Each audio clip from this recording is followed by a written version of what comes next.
Hi, from Sam's Town in Vegas, here for the title matches of today's JBT event, both three divisions at once. We'll talk all about that. Right now, top seed Brandon Routh trails early after his first frame open. That's the second frame spare, going up against John Abaganya. Fresh off a win over big sister Caitlin in the semifinal match. John just won his first scratch singles title last month in San Diego, while Brandon rebounding after a mid-season slump here to look for win number 17. To the right is the handicap final. Someone's going to win there first. That's top seed Cody Murray. He's taking on Jaden Messer in an all-Nevada high school match. We'll talk about that as we go. 5. Jaden has to beat Brody by 5 to tie 6 to win.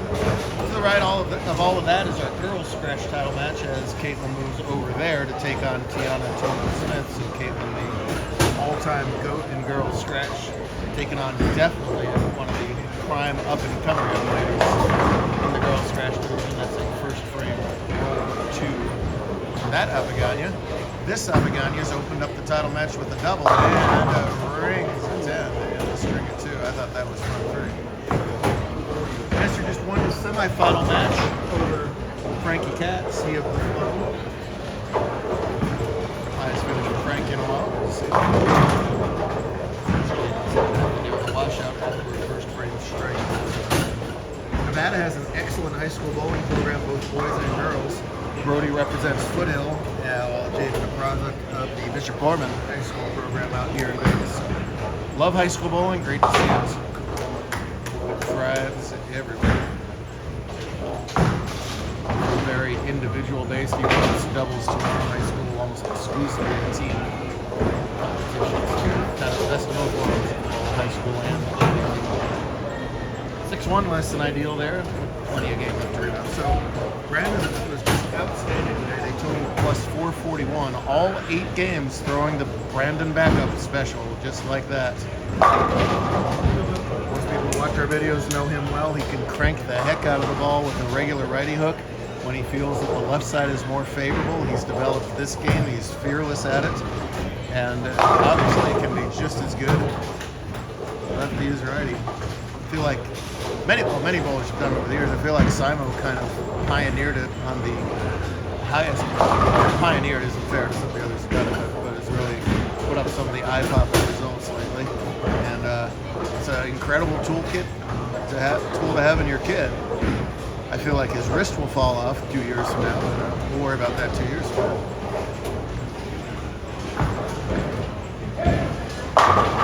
Brandon says hit, it obeys. That crushes that rack. Meanwhile, Murray looking for a double here in the third.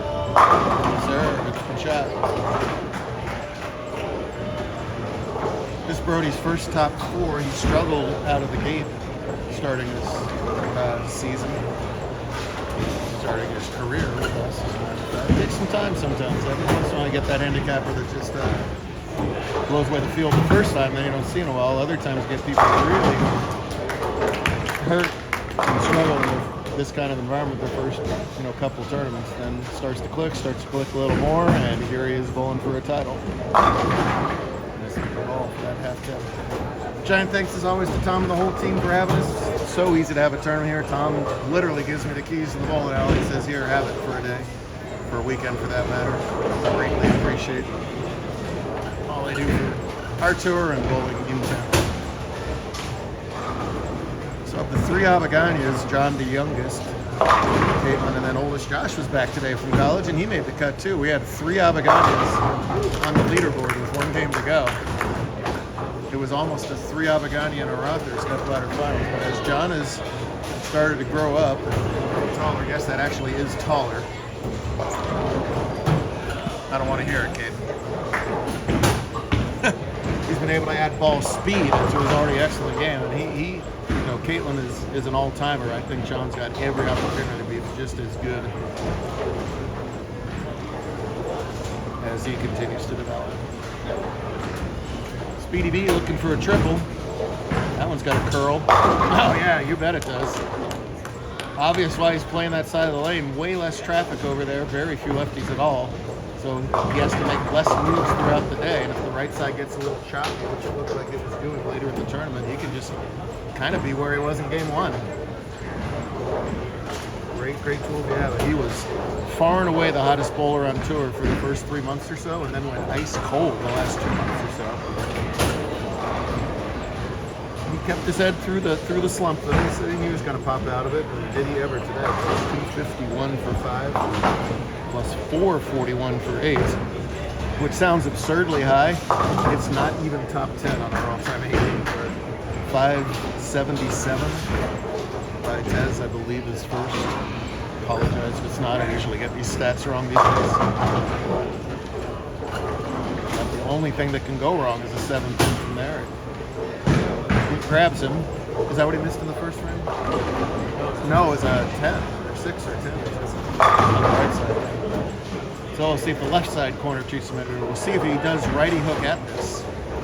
I think he does. I think that's incredibly difficult to do, by the way. As Messer trips up the rack.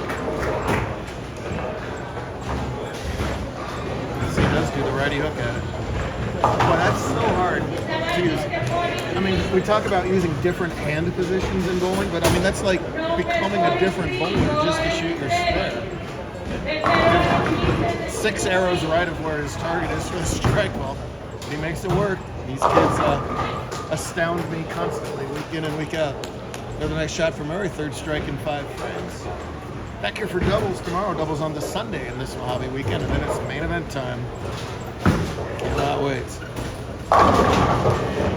So the thing about, we're talking about John, as he grows, he's able to generate more ball speed. That ball speed is vital to his success right now because his slight misses to the left actually hold for him. Same for Brandon with that extra ball speed. Caitlin struggled a little bit with semis. She didn't quite have the ball speed to create hold with the missed lefts. That was the difference in their match. Wow. Brody creates shrapnel over there. Pins disappeared.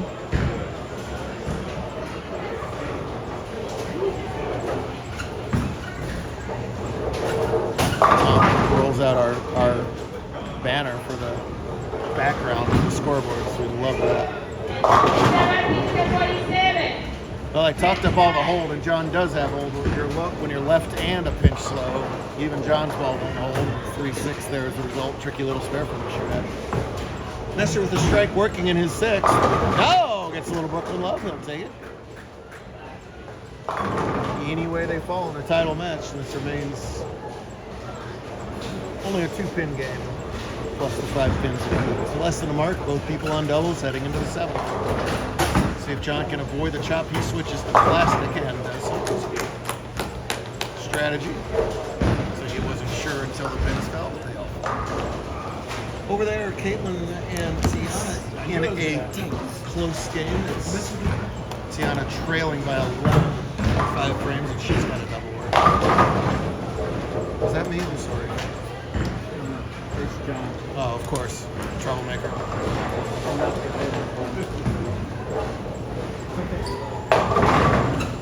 Unable to catch the triple over. Arthur trails by 20. Big shot there for him. 19 technically. Cut it to 1 mark a game as well. He can double in his 8th frame. Gets late early in bowling, doesn't it? All of a sudden in the 8th frame of these matches, I feel like we just got started. Down to crunch time already.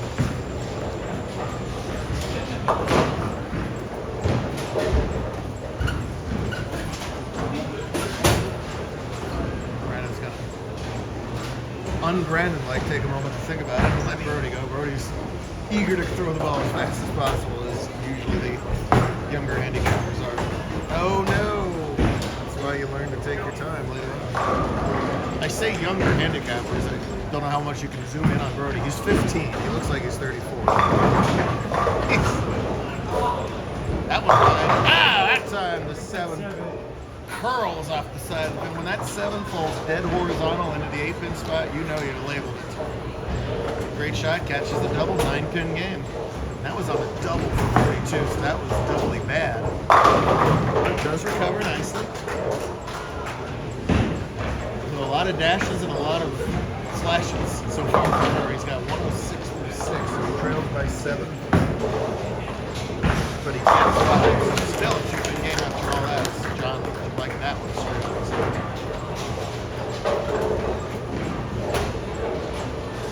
Re-extend to 19 if he can strike in his 9th.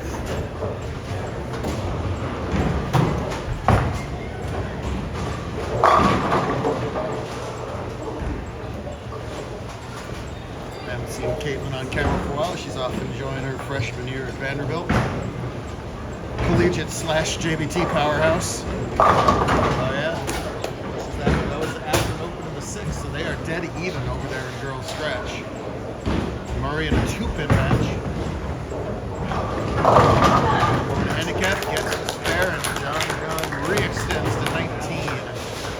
So he can't be shut out because he's got that double working into the 10th. Brandon can go sheet here for 248. The best John can do is 257. They both look to have a good look. I think it's just all about execution here in this last 2.5 frames. I think I've counted the pins on Jaden's shirt before, and it's not 50. I don't know why. It's a fantastic shirt. But why don't you have 50 pins? The stars don't add up to 50. Pins don't add up to 50. I demand an explanation. That ball got to roughly 34 feet and Brandon started yelling hit. That's when you know you love it off your hand and you just implore the bowling gods to not screw you over. They didn't. We got a fantastic finish brewing the scratch. Tough baby split for Messer. Unable to convert. That's a big 8-frame open there. Flip-flop in the lead. Tolman with an even match over there. Yeah, nice shot in the 8th frame for Tiana. That's why we do these girl scratch title matches. Even when Tiana's got to wait around, this gets you head-to-head experience against the best in your division. Tiana bowling Caitlin is such valuable experience for Tiana.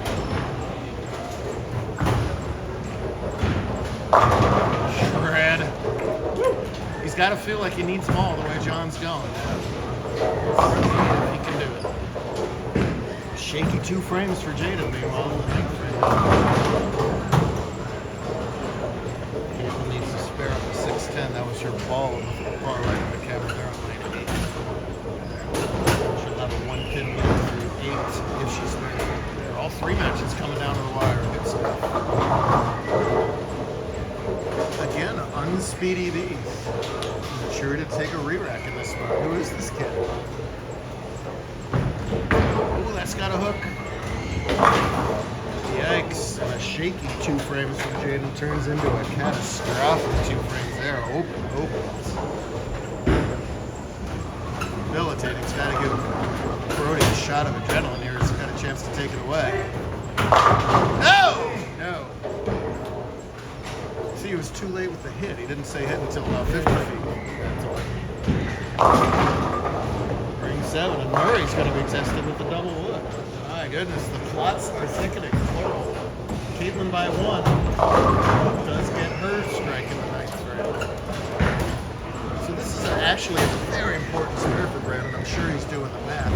The spare eliminates a tie possibility.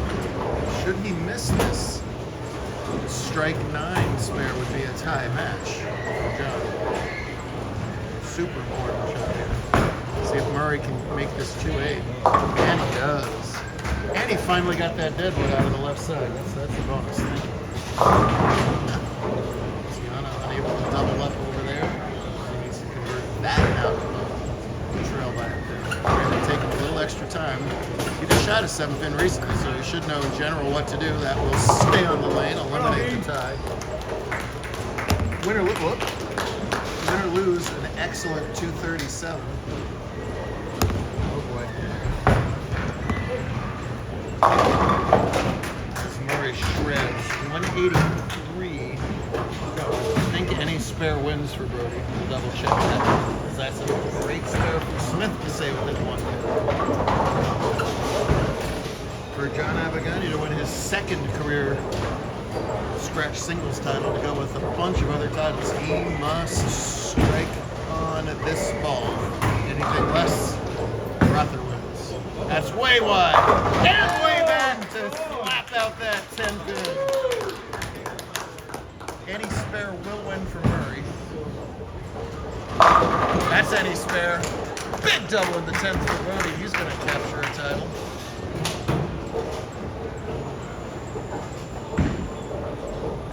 Tolman in the 10th trails by 1 on a spare. No, trails by 3 now, having to make that spare. I tell you, something in the Avagania genetics. They've been as tough as they've come since they were little Zayers. Probably makes Brandon feel a little bit better that he caught the double anyway. Hey, you took 2. What a finish for Murray, in style. Maybe his 3 best shots of the match in the 10th frame. That's a turkey. That's a title for Brody Murray. The exhalation for Brody Murray. 256 to 237, indicative of the scores at the top today. Extremely well bowled title match by both of these guys. Jaden bowled well as well, just came up a pinch short. This is a very important fill ball for Tolman, as she needs all the pins she can get to force the hand of Avagania. Cleveland's only going to need a spare. It's a matter of what count she'll need. Striking the 10th, you wish she had that on the first ball, but she fills up for 181, so Caitlin needs 17 pins in her 10th. When girls scratch a strike will do it. Anything else, she needs spare 7 to do it. We've had a lot of super talented females who performed well on the national and world stage. She's at worst the 3rd best we've ever had. In terms of pure statistics on our tour, the best we've ever had by a mile. Who are the other 2 girls I'm thinking of? That would still Brianna for sure. Got to go way back for the 3rd, but for sure lifetime results. Shannon Brodowski. Oh, okay, yeah, I'm like, yeah. I'd say those are 1A, 1B, and 1C. Right now, 1 has to make 1 spare. She's all over it. 7's a tie, and we do a 1-shot roll-off. 8's a win, 6 or less. Like you said, super valuable experience for Tiana regardless. That's why we do these subdivision title matches. Getting to bowl the goat is exciting, is what we're saying. Maybe that's the future goat I can put on camera. 8'll do it. It's wide. Oh, 8 will do it. Kept it wide, and 182 to 181 is the final between the once and future talented ladies. Oh, man. Great finish in all 3 divisions today, for sure. This guy had a great finish to make the cut. Oh, you got some crap on your head there, sorry. Oh, okay. We'll do it all over again tomorrow. 1 more doubles tournament, then main event. We'll see you then. Yeah, mama.